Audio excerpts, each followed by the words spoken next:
Yüce dağ başında kardım eridi, kardım eridi.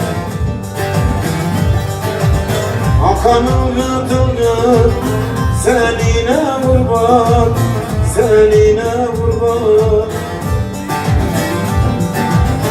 Toprağına vergi ziner kokuna, canın kokuna. Bahçamdan açılmış gel gel, gülüne kurban, gülüne kurban. Bahçamdan açılmış hey dost, gülüne kurban, gülüne kurban.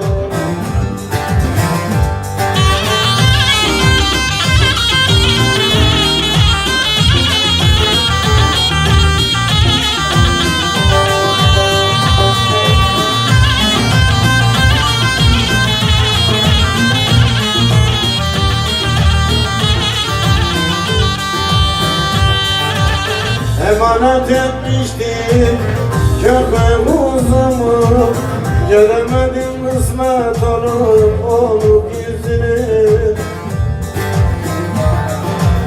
Keserdi zalimi, yönet dizini, yönet dizini.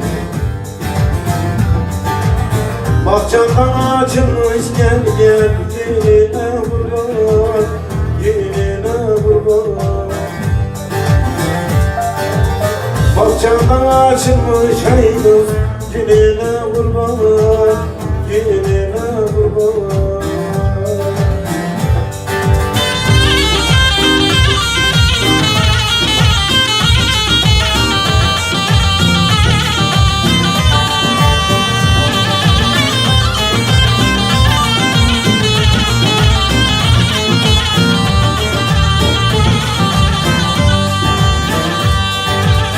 Kurşaniyem burada, yaşam güç bana.